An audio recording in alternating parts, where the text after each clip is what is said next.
একজোড়া দম্পতিকে একটা গেম খেলার অফার দেওয়া হয়, যেখানে মাত্র 8টা প্রশ্নের উত্তর এবং 8টা টাস্ক কমপ্লিট করতে পারলেই দেওয়া হবে 21 কোটি টাকার পুরস্কার। কিন্তু শর্ত একটাই, কোনো প্রশ্নের উত্তরে মিথ্যা বলা যাবে না। দম্পতি ভাবে আর এমন কি ব্যাপার, তারা সহজেই গেমটা খেলতে রাজি হয়ে যায়। কিন্তু গেম শুরুর পরে বুঝতে পারে তারা কি সাংঘাতিক বিপদে ফেসে গিয়েছে।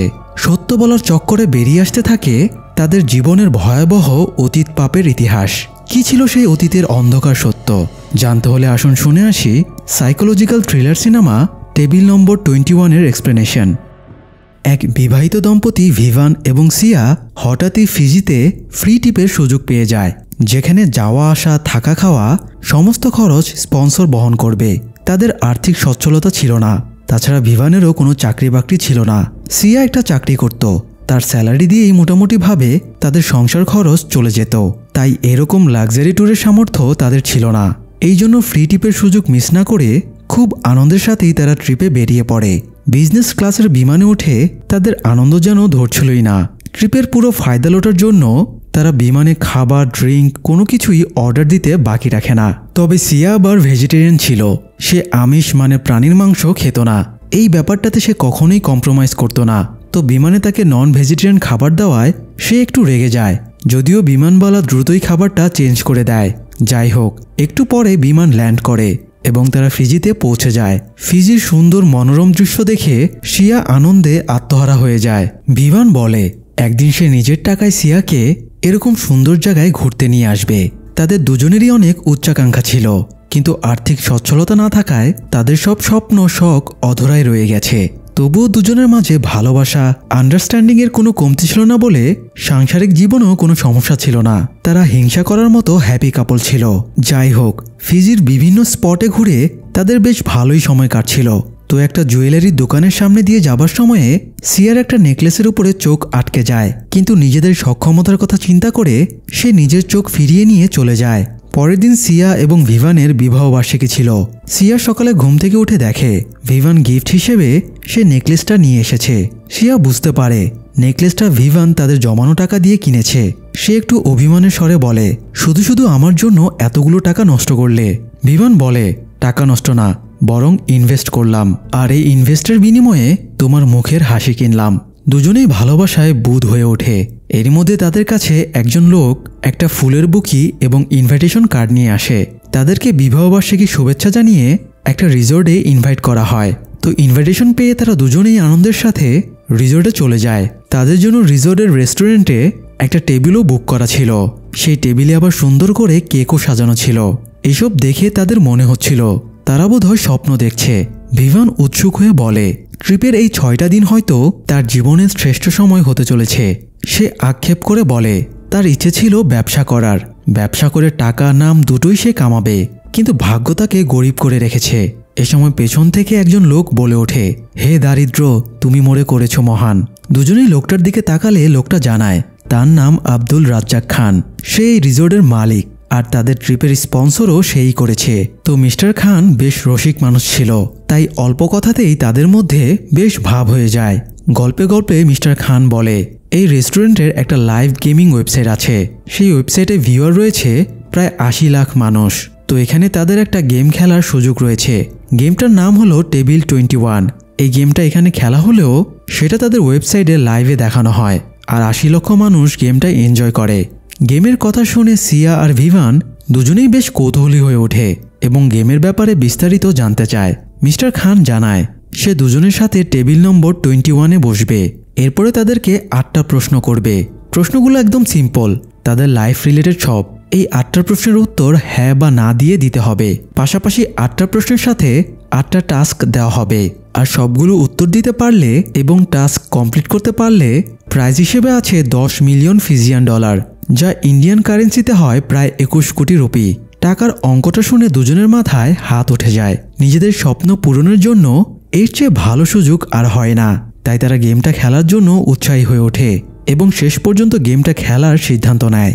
মিস্টার খানকে নিজেদের সিদ্ধান্ত জানানোর পরে সে একটা ড্রিঙ্কসের গ্লাস এবং একটা চামচ নিয়ে বারান্দায় যায়। এরপর সে গ্লাসে চামচ দিয়ে কয়েকবার টোকা দিতেই পুরো রিসোর্টের মানুষেরা বেরিয়ে যায় এবং রিসোর্ট ফাঁকা হয়ে যায়। এরপরে কয়েকজন লোক টেবিল নম্বর 21-কে নিয়ে আসে। মিস্টার খান ভিভান আর সিয়াকে এগ্রিমেন্ট পেপারে সাইন করায়। পেপারে লেখা ছিল তারা স্ব ইচ্ছায় গেমটা খেলছে এবং গেম শেষ না হওয়া পর্যন্ত তারা গেম ছেড়ে যেতে পারবে না। দুজনেই এগ্রিমেন্ট পেপারে সাইন করে দেয়। এরপরে খান তাদের দুজনের পার্সোনাল ফোন নিয়ে নেয় এবং দুটো অন্য ফোন দেয়। এই ফোনে শুধুমাত্র কল আসবে, কিন্তু তারা কাউকে কল করতে পারবে না, যাতে তারা বাইরের কারো সাহায্য নিতে না পারে। এছাড়াও চারিদিকে ক্যামেরা লাগিয়ে দেওয়া হয়। সেই সাথে ভিভান এবং সিয়ার হাতে লাই ডিটেক্টর লাগিয়ে দেয়, যাতে তারা প্রশ্নের উত্তরে সত্য না মিথ্যা বলছে সেটা বোঝা যায়। লাই ডিটেক্টর মেশিনের উপরে সিয়ার তেমন ভরসা ছিল না। মিস্টার খান তাকে আশ্বস্ত করে বলে টাকা এবং তাদের মধ্যে একমাত্র একটা জিনিসই বাধা হয়ে দাঁড়াতে পারে, আর সেটা হলো মিথ্যা, অর্থাৎ তাদের প্রতিটা প্রশ্নে সত্য উত্তর দিতেই হবে। যাই হোক, এরপরে ক্যামেরা ইনস্টল দেওয়ায় অডিয়েন্সও গেমের সাথে যুক্ত হয়ে যাওয়ার পরে গেমটা শুরু হয়। মিস্টার খান প্রথমে ভিভানকে প্রশ্ন করে। এই প্রশ্নের জন্য দেওয়া হবে 1 কোটি টাকা। তো ভিভানের প্রথম প্রশ্নটি ছিল সে পাবলিক প্লেসে নিজের স্ত্রীর কাছে ভালোবাসা প্রকাশ করতে বিব্রত বোধ করে কিনা। ভিভান উত্তরে হ্যাঁ বলে এবং তার হাতে বাঁধা লাই ডিটেক্টরে গ্রিন সিগন্যাল দেয়, অর্থাৎ ভিভান সত্য বলেছে। তো এরপরে মিস্টার খান ভিভানকে টাস্ক দেয় এই শহরের সবচেয়ে জনবহুল জায়গায় দাঁড়িয়ে ভিভানের সিয়াকে কিস করতে হবে। জাস্ট একটা কিস করলে 1 কোটি টাকা পেয়ে যাবে। এটা তো একদম সহজ টাস্ক, তাই সাথে সাথেই তারা রাজি হয়ে যায়। মিস্টার খানের লোকজন তাদের শহরের সবচেয়ে জনবহুল জায়গায় নিয়ে যায়। সেখানে অনেক মানুষ ছিল এবং অনেকেই ক্যামেরা দিয়ে তাদের শ্যুট করছিল, তাই ভিভান এবার বেশ বিব্রত বোধ করছিল। তখন সিয়া তাকে কনফিডেন্স দিতে বলে, তুমি এমন কোনো মুহূর্তের কথা ভাবো যেদিন তোমাকে আমার কিস করতে ইচ্ছে হয়েছিল, কিন্তু অনেক মানুষ থাকায় কিস করতে পারোনি। তখন ভিভানের কলেজের সেই সময়টা মনে পড়ে। একটা ক্লাবে পার্টিতে সে প্রথম সিয়াকে দেখেছিল। সেই সময় সিয়ার অন্য একজনের সাথে রিলেশন ছিল। এটা দেখে ভিভান বেশ আপসেট হয়, কারণ সে সিয়াকে পছন্দ করে ফেলেছিল।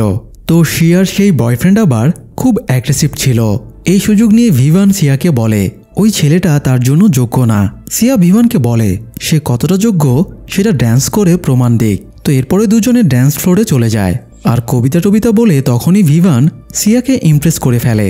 সেই মুহূর্তে ভিভানের সিয়াকে কিস করতে ইচ্ছে করছিল, কিন্তু আশেপাশে মানুষে গিজগিজ করছিল, তাই সে কিস করতে পারেনি। এই জন্য সেদিনের ব্যর্থতার কথা মনে করে আজকে এক মুহূর্তেই ভিভান সিয়াকে কিস করে দেয়, আর এভাবে সে প্রথম টাস্কটা কমপ্লিট করে ফেলে। এরপরে তারা রিসোর্টে ফিরে আসে, কিন্তু প্রথম প্রশ্ন এবং টাস্ক শেষে ভিভানের মিস্টার খানের ওপরে আর বিশ্বাস হচ্ছিল না। সে ভাবছিল পুরস্কারের ব্যাপারটা স্ক্যাম, না হলে এত সিম্পল কাজের জন্য কেউ 1 কোটি টাকা কেন দেবে। তারা দুজনেই খেলা ছেড়ে চলে যাচ্ছিল। লিফটে উঠতে গিয়েই তারা দেখে লিফট ভর্তি অসংখ্য টাকা। মিস্টার খান বলে এখানে 21 কোটি টাকার ভেতরে 1 কোটি কম আছে, কারণ 1 কোটি টাকা ভিভানের অ্যাকাউন্টে ট্রান্সফার করে দেওয়া হয়েছে। তারা ভিভানকে তার অ্যাকাউন্টের ট্রানজ্যাকশনও দেখায়। এটা দেখে গেমটা খেলতে দুজনে আবারও উৎসুক হয়ে যায় এবং গেমের টেবিলে বসে পড়ে। এরপরে তাদের দ্বিতীয় প্রশ্ন এবং টাস্ক দেওয়া হয়। এই রাউন্ডের জন্য তাদের 2 কোটি টাকা দেওয়া হবে। এবার সিয়াকে প্রশ্ন করার পালা। তবে সিয়াকে প্রশ্ন করার আগে খান ভিভানকে জিজ্ঞেস করে সে তার স্ত্রী সম্পর্কে সবকিছু জানে কিনা বা পুরোপুরি চেনে কিনা। ভিভান কনফিডেন্সের সাথে হ্যাঁ বলে দেয়। এরপরে খান সিয়াকে আসল প্রশ্নটা করে ভিভান তাকে পুরোপুরি জানে কিনা। একটু বিব্রত বোধ করলেও সিয়া না উত্তর দেয়। উত্তরের সাথে সাথে তার হাতের লাই ডিটেক্টরও গ্রিন সিগন্যাল দিয়ে দেয়। তো এরপরে সিয়াকে টাস্ক দেওয়া হয়। তার সামনে কিছু ফ্রাই করা পোকামাকড় এনে দেওয়া হয় এবং সেগুলো খেতে বলা হয়। এগুলো দেখে সিয়ার বমি আসতে শুরু করে, বারবার ওয়াক করতে থাকে। ভিভান এবার বেশ রেগে যায়।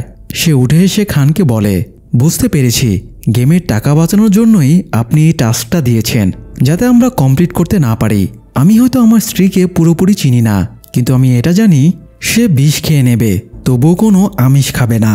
তখনই পেছন থেকে খাওয়ার আওয়াজ আসে এবং ভিভান পেছনে ঘুরে দেখে সিয়া নাক মুখ চেপে ভাজা পোকাগুলো খাচ্ছে। এটা দেখে ভিভান নিজের চোখকে বিশ্বাসই করতে পারছিল না। কয়েকটা পোকা খেয়ে সিয়া বাথরুমে দৌড়ে চলে যায় এবং বমি করে ফেলে। একটু পরে সে স্বাভাবিক হয়ে ফিরে আসে। মিস্টার খান সিয়াকে বলে পোকা খাওয়ার কথা বলতে চাইলে চোখ বন্ধ করে এটা কল্পনা করুন, আপনি 21 কোটি টাকা জিতে গিয়েছেন। তো এই টাকা দিয়ে আপনি কি কি করবেন? চোখ বন্ধ করে সিয়া এগুলো ভাবতে থাকে এবং তার মন ভালো হয়ে যায়, এমনকি মুখে হাসিও ফুটে ওঠে। এরপরে সে বলে মানুষ বলে টাকা দিয়ে সবকিছু কেনা যায় না, আসলে টাকা থাকলে দুনিয়ার সবকিছুই কেনা যায়। মিস্টার খান একটু কারেকশন করে দিয়ে বলে টাকা দিয়ে সবকিছু কেনা যায়, শুধুমাত্র অতীত বাদে। কিন্তু সিয়া সেটা মানতে নারাজ। সে বলে টাকা দিয়ে অতীত বর্তমান ভবিষ্যৎ সব কেনা যায়।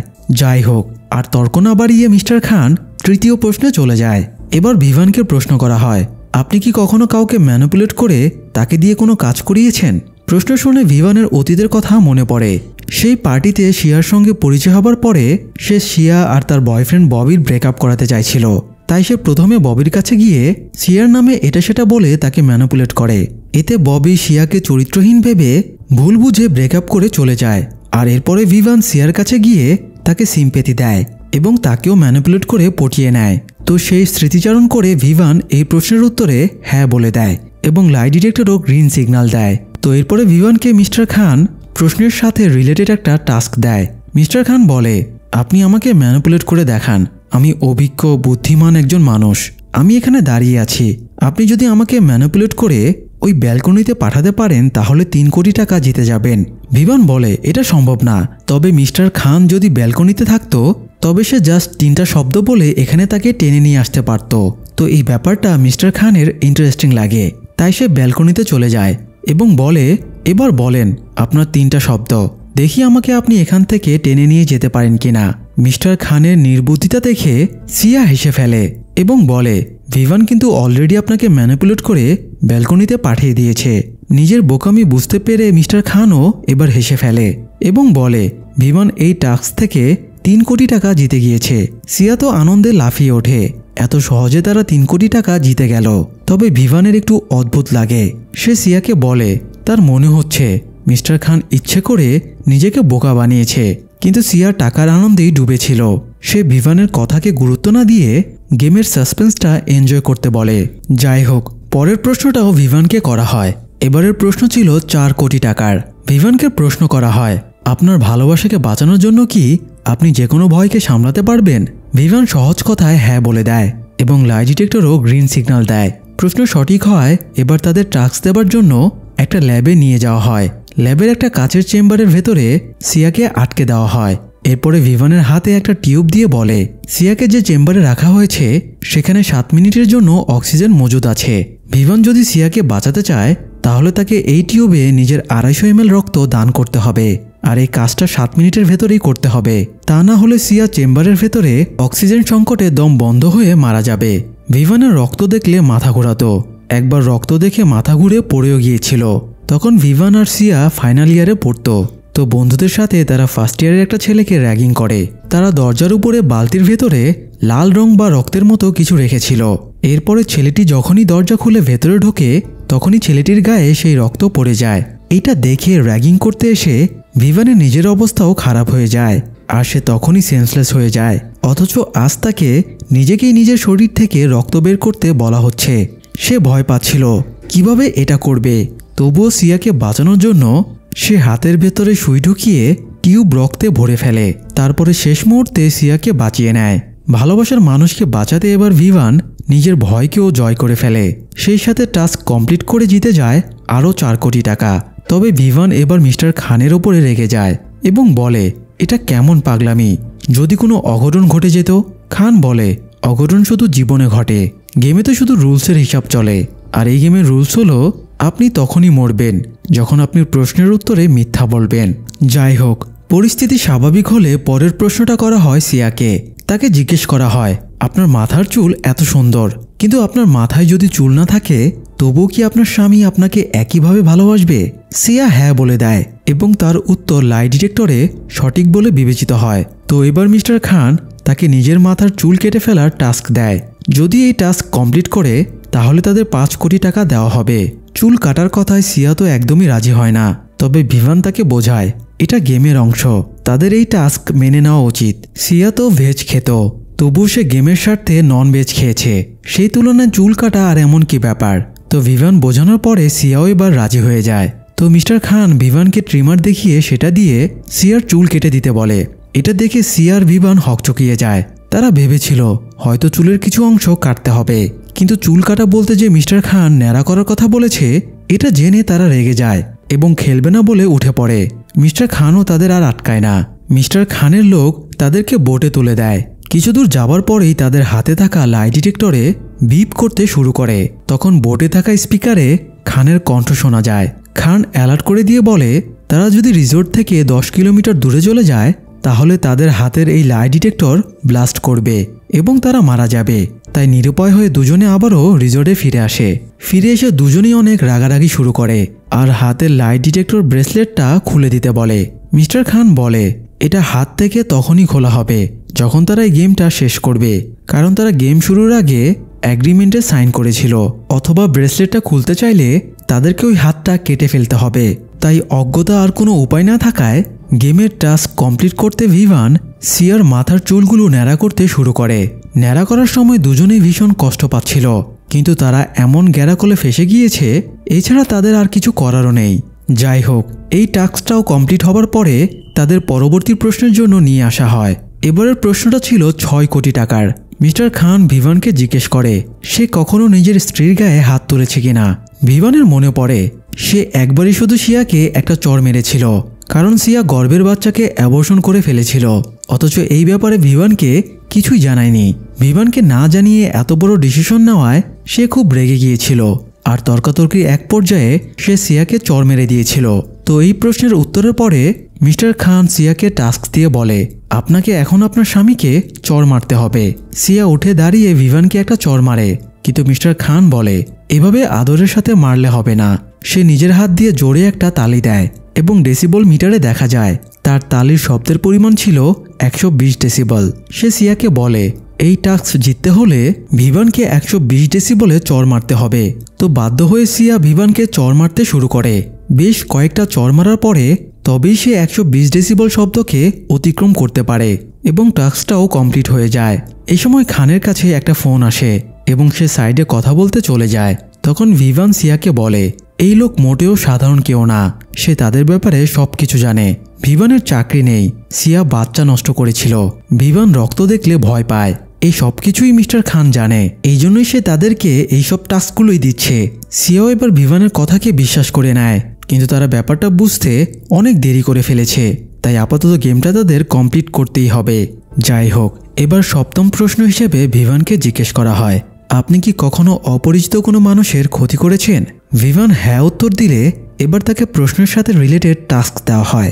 তাকে একটা হকি স্টিক দেওয়া হয়, সেই সাথে একটা গাড়ির নম্বর দিয়ে একটা পার্কিং লটে পাঠানো হয়, আর বলা হয় তাকে দেওয়া নম্বরটা যে গাড়ির সাথে মিলবে সেই গাড়িটাকে হকি স্টিক দিয়ে ভেঙে ফেলতে হবে।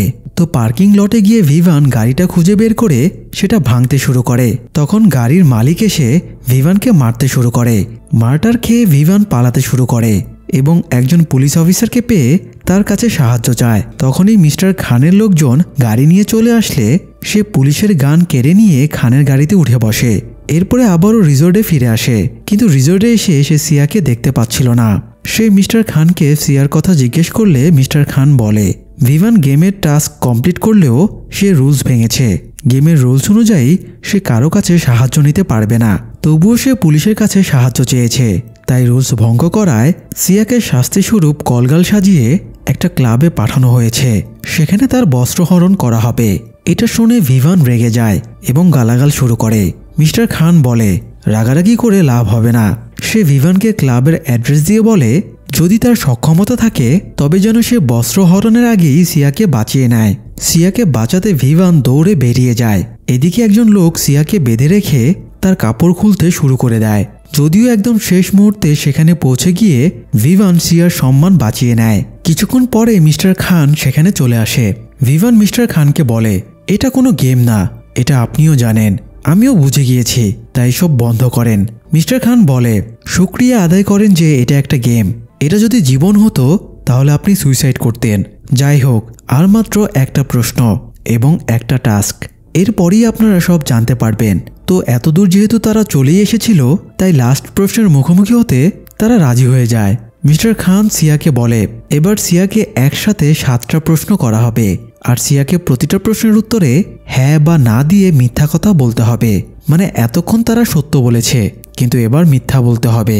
যেমন যদি সিয়াকে জিজ্ঞেস করা হয় ভিভান কি আপনার স্বামী, সে না উত্তর দেবে, এরকম ভাবে আর কি। তো সিয়া প্রস্তুত হয়ে গেলে মিস্টার খান তাকে প্রশ্ন করা শুরু করে। প্রথমে 6টা নর্মাল প্রশ্ন করে সে সিয়াকে প্রশ্নের মাঝে ডুবিয়ে রেখে কনফিউজড করে রাখে। এরপরে 7ম প্রশ্নে জিজ্ঞেস করে আপনি কি বিয়ের পরেও কারোর সাথে শারীরিক সম্পর্ক করেছেন? সিয়া এই প্রশ্নের উত্তরে হ্যাঁ বলে দেয়। ঠিক সেই মুহূর্তে মিস্টার খান তার কথাটা ধরে ফেলে এবং বলে, আপনার তো মিথ্যা বলার কথা ছিল, অথচ আপনি তো সত্যি বলে দিলেন। সিয়া ব্যাপারটা ধামাচাপা দেওয়ার চেষ্টা করে, কিন্তু মিস্টার খান বলে দেয় সিয়া তার অফিসের বস রাজ মালহোত্রার সাথে শারীরিক সম্পর্ক করেছে। সে রাজ মালহোত্রাকে সিয়ার নম্বর থেকে একটা মেসেজ দিয়ে এটা প্রমাণও করে দেয়। তখন সিয়া কাঁদতে কাঁদতে ভিভানের কাছে স্বীকার করে ভিভানের চাকরি চলে গিয়েছিল, আবার সিয়াকেও তার বস চাকরি থেকে বের করে দেবার হুমকি দিচ্ছিল। তাই চাকরি বাঁচাতে এবং সংসারের খরচ সামলাতে সে বসের সাথে শারীরিক সম্পর্ক করতে বাধ্য হয়েছিল। সিয়ার মুখে কথাটা শুনে ভিভানের দুনিয়া একদম ওলটপালট হয়ে যায়। তার নিজের স্ত্রীর প্রতি যত বিশ্বাস ছিল সব এক নিমিষেই শেষ হয়ে যায়। ভিভান হতাশ হয়ে বসে পড়ে এবং মিস্টার খানকে বলে, আপনি এটাই চেয়েছিলেন তাই না? আপনি আমার সংসার ভাঙার জন্য এই গেমের নাটক করেছেন। এখন আমার সংসার আর দুনিয়া দুটোই ভেঙে গেল। এবার আপনি খুশি তো? মিস্টার খান ভিভানের আবেগকে তেমন গুরুত্ব না দিয়ে বলে, গেম এখনও শেষ হয়নি। সিয়া লাস্ট প্রশ্নে গেমের রুলস ভেঙেছে, তাই তাকে এখন মরতে হবে। ভিভান মিস্টার খানকে রিকোয়েস্ট করে সিয়াকে ছেড়ে দেবার জন্য। মিস্টার খান বলে, আবেগ দিয়ে জীবন চলতে পারে, কিন্তু গেম চলে রুলস দিয়ে, তাই গেমের রুলস অনুযায়ী তো একজনকে মরতেই হবে। মিস্টার খান ভিভানকে একটা চয়েস দেয়। ভিভান যদি সিয়াকে বাঁচাতে চায় তাহলে তার জন্য অন্য একজনকে খুন করতে হবে, আর এই খুনের সিনটা লাইভ স্ট্রিমিং করতে পারলে মিস্টার খানের ওয়েবসাইটের ভিউয়ার্স আরও অনেক বেড়ে যাবে। ভিভান সিয়াকে বাঁচাতে মার্ডার করতে রাজি হয়ে যায়। তো এরপরে ভিভান এবং সিয়াকে একটা বাড়িতে নিয়ে আসা হয়। এরপরে গান দিয়ে ভিভানকে একটা রুমের ভেতরে পাঠানো হয়। রুমের ভেতরে মেঝেতে একটা মানসিক ভারসাম্যহীন ছেলে বসেছিল। মিস্টার খান এই ছেলেটিকে খুন করতে ভিভানকে নির্দেশ দেয়। আওয়াজ শুনে ছেলেটা পেছনে ঘুরে তাকালে সিয়া আর ভিভান দুজনেই চমকে ওঠে। এই ছেলেটার নাম আকরাম। ছেলেটা তাদের ভার্সিটির জুনিয়র ছিল। ভিভান মিস্টার খানকে বলে সে আকরামকে মারতে পারবে না। মিস্টার খান বলে, ওকে তো তোমরা 10 বছর আগেই মেরে ফেলেছ, এখনও জিন্দা লাশ ছাড়া আর কিছুই না। মিস্টার খান সিয়ার মাথায় গান ধরে ভিভানকে বলে সে যদি আকরামকে হত্যা না করে তাহলে মিস্টার খান সিয়াকে হত্যা করে ফেলবে। ভিভান আবারও আকরামের কাছে এগিয়ে যায়। আকরামের মুখটা দেখে তার ভার্সিটির সময়টা মনে পড়ে। তখন তারা ফাইনাল ইয়ারে ছিল। এ সময় আকরাম ফার্স্ট ইয়ারে ভর্তি হয়। আকরাম খুব নম্রভদ্র স্বভাবের ছিল, তাই ভিভান সিয়া সহ তাদের ফ্রেন্ড সার্কেল আকরামকে রেগুলার র্যাগিং করত। তারা তাকে মেয়েদের দিয়ে অকারণে চর খাওয়াতো। আকরাম মদ খেত না, তাই তাকে জোর করে মদ খাওয়াতো।